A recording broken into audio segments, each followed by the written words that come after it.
Prise en charge au centre de traitement des choléra CTC au sein de l'hôpital général des références d'Uvira par l'organisation Médecins sans frontières MSF Hollande. Au cours d'une visite des journalistes locaux, le médecin directeur de l'hôpital général a expliqué comment les centres de traitement des choléra CTC fonctionnent. Et le service de triage est réparti selon les sexes, donc c'est bien catégorisé, et même selon l'âge. C'est-à-dire, il y a un box uniquement pour les hommes et il y a un autre box uniquement pour les femmes, mais combiné avec les petits-enfants. C'est comme ça que les deux salles sont réparties. Donc on peut visiter, on l'amène ici, il doit être évalué par un personnel soignant, un médecin, qui doit savoir nécessairement après son observation clinique si le malade est en place C, plat B ou en plat A. Et s'il est normalement en plat C, il doit être réhydraté d'abord ici pour être stabilisé et renvoyé dans une salle où le plan B ou le plan C peut être continué et au fur et à mesure que les malades entrent, c'est la même chaîne, c'est le même circuit qu'il faut suivre. Si c'est pour les femmes, mais aussi c'est les triages, femmes et enfants. On fait la même chose que la prémédicine.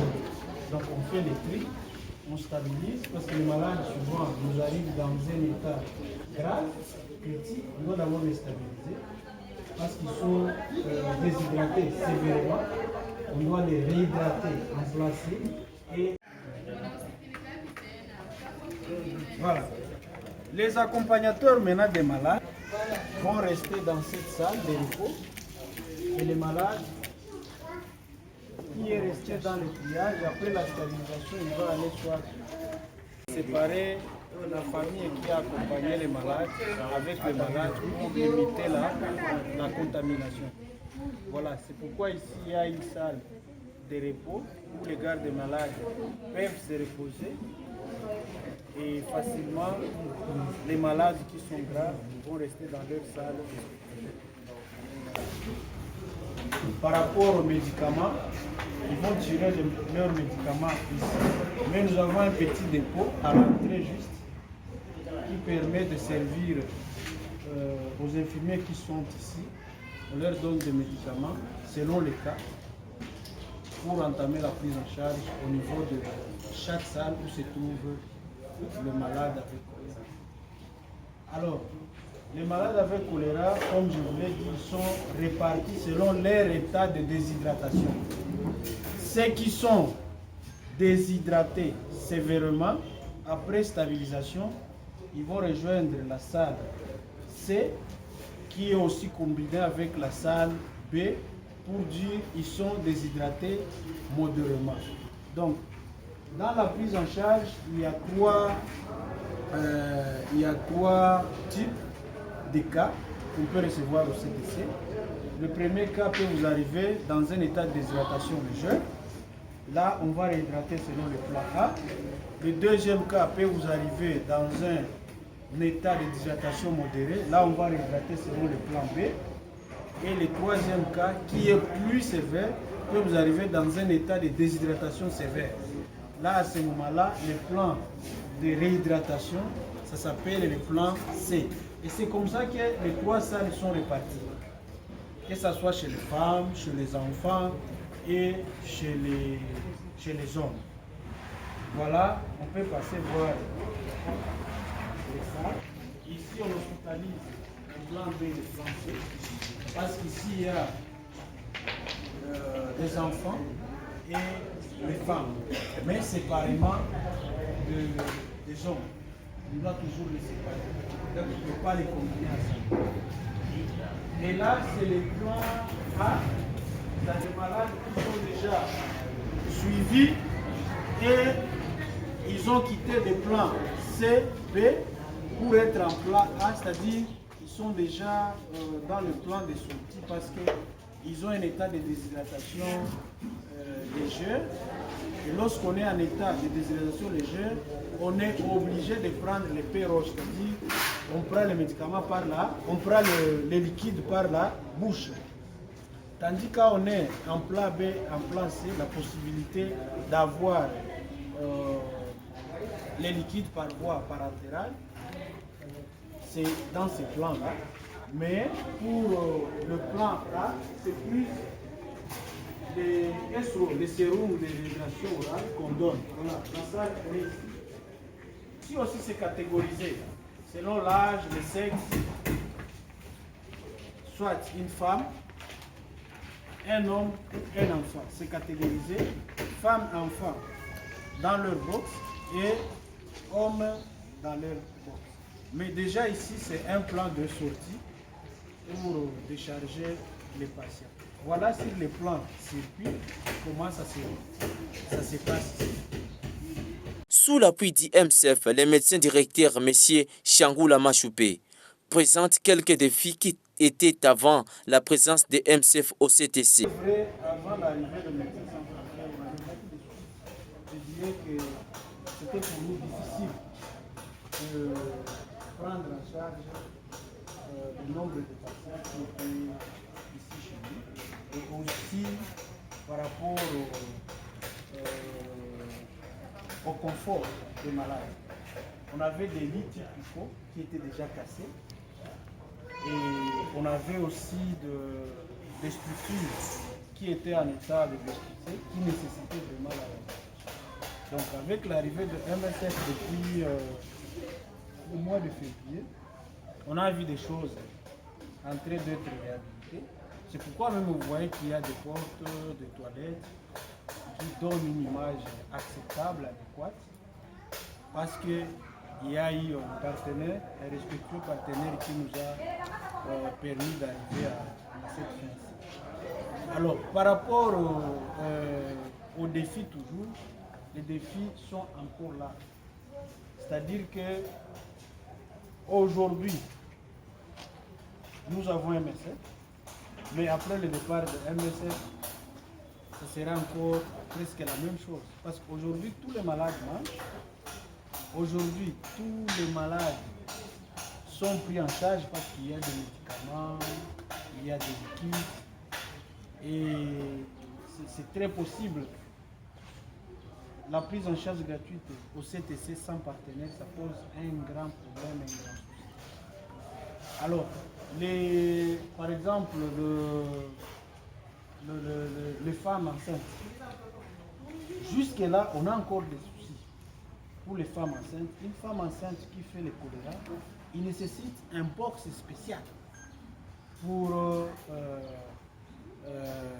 par exemple, accoucher ou faire les suivis. Parce que lui, il court deux risques majeurs. D'abord lui-même et ensuite les bébés.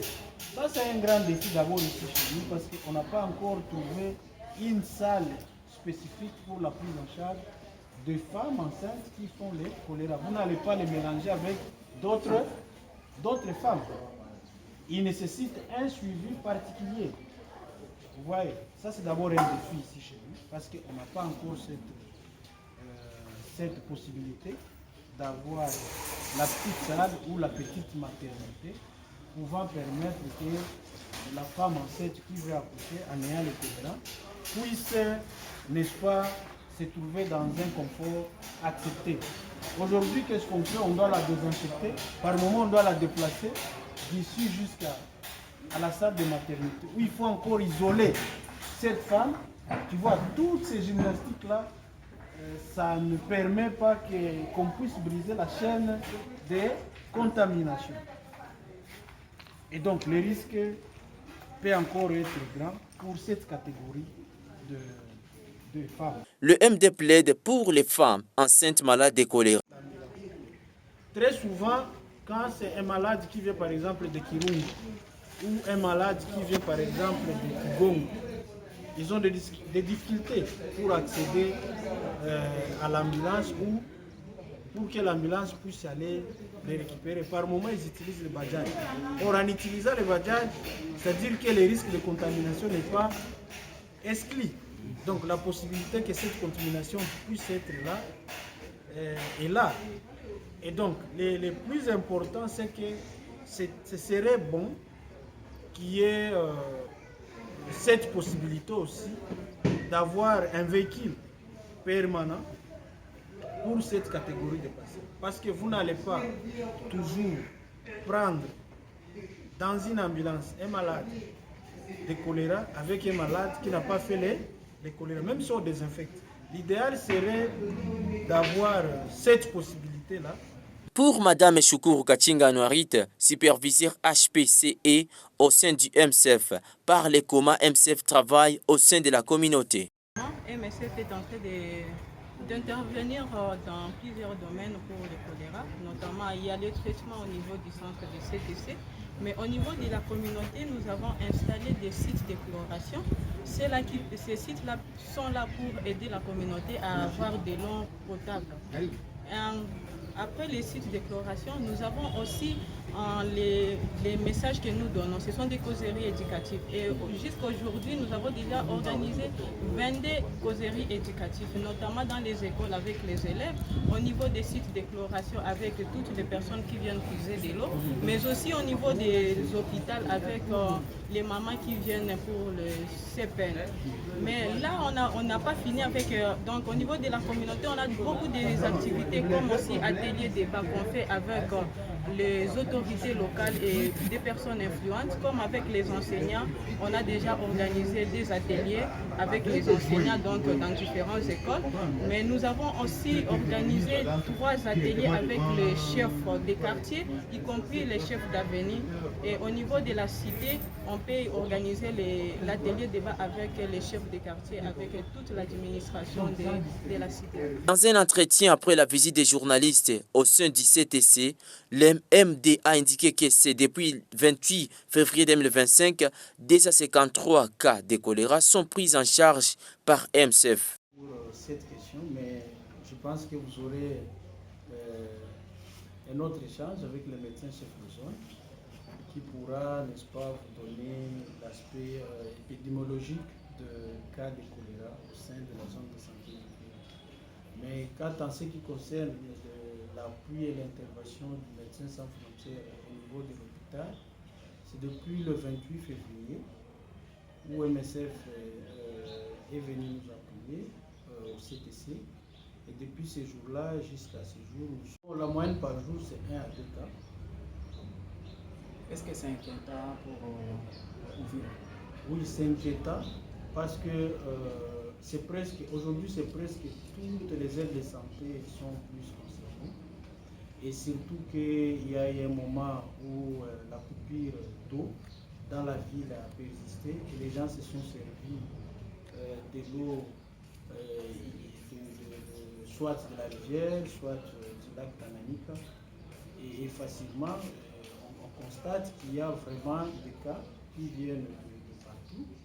Le mouvement aussi, surtout les déplacés internes pendant les hostilités, les échanges de tirs ici à Uvira, les gens étaient vraiment dans l'impossibilité de se trouver de l'eau potable